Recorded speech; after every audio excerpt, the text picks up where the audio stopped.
I want to talk about debt. You talked about the quadrillion in derivatives. I think Egon von Greyer's about a year ago, who is Matterhorn Capital Management, said, really, if the risk is unknowable, it's 2 quadrillion. If you add everything up, all together, it's two in the world, 2 quadrillion of leverage in debt. Take your pick.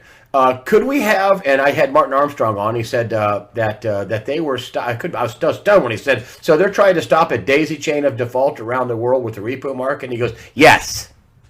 Could we have a daisy chain? He did. I couldn't believe it. It was pretty direct. Yes. Mm-hmm. To stop a daisy chain of default. Could we get a daisy chain of default of this massive debt around the world that's uncontrollable and unstoppable? Yes, I'll say that too. Yes, that's the fear. That's why the central banks have been doing everything in their power to just keep pumping, and they do it at every slight down wiggle. It's been absolutely maddening to watch because, listen, if you have to rescue something for 6 months, maybe a year, but when you're 12 years into this, 10, 11, 12 years into this, and you're still doing it, and your interventions are getting larger and larger and larger, right? The warning signal for people should have been last September 2019 when the Fed reversed course and just started shoving money into the markets, hundreds of billions, right? And they started QE, but it's not QE, but it's 60 billion a month of treasuries. I mean, it's just, those are insane amounts of money. And so that was already, I think, the markets were fragile. Something in the background plumbing broke. We don't know exactly what it was. We had all sorts of people on our site, and I know you did too, trying to decode that and say, what was it that broke?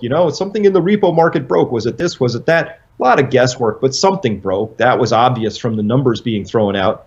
And now you take that, and I don't think that was fixed in any way, shape, or form. I think it was only delayed and possibly made larger because of the moral hazard of continuing to prop up things that shouldn't be propped up and the message that sends. And now all of a sudden you have something the Fed can't do anything about. I don't care how many dollars you print.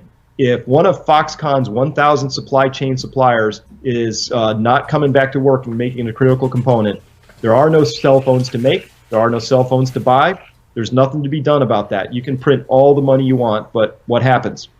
So this is where I think reality and money printing collide with each other. In the last couple of weeks, I think the stock market's been placing a lot of money on the idea that money printing can cure all ills, and 10 years of conditioned habit will do that, will create that sort of impression.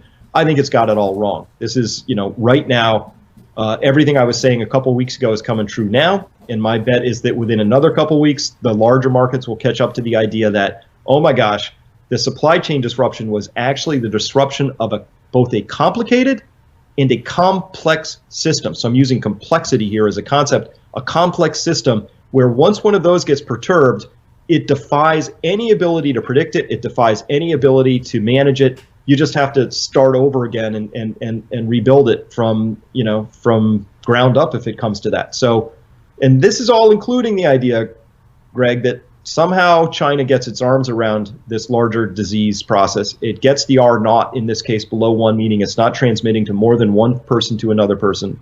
It's below 1, so that they can get back to work at some reasonable point in time. If they can't, the chance of a social revolution in China, because people finally are tired of starving in their homes or whatever's going on behind those closed doors, and they erupt and say, we can't do this. Or the Chinese government orders everybody back to work and the virus re-erupts. I mean, there's really no good options there. But the risk that China's manufacturing is going to take a sustained hit is very, very high, and that has not even remotely been reflected in the stock market yet. Then you have the 40 trillion. Michael Pento's come on here and said, well, China has 40 trillion in debt. How do you service 40 trillion in debt when you can't make anything for a profit? You print. You just print more. See also the price of gold. So I think the price of gold is detecting that we're just going to see the only possible response to this is to print and print and print and print and print, right? So let's back up. Let's imagine, if I go to the hospital for ER and I get 5 stitches and it's $6,000. What happens? The average length of stay for somebody who does get this viral pneumonia and goes into the ICU, assuming even there's enough ICU beds, the average stay is 2 weeks. Do you know what 2 weeks in an ICU costs? I don't know, $500,000 or something. If people can't pay that, or the insurers are suddenly bankrupted through all that process, do the hospitals go out of business? No. I think the Fed has to just print and hand money. But then where does that stop? So, oh my gosh, we have auto parts distributors that are also now about to lay off lots of people because they don't have auto parts. Well, okay, let's make payroll for them. I think you're going to see that printing is that magic hammer and everything looks like a nail, and we're going to see the Fed print like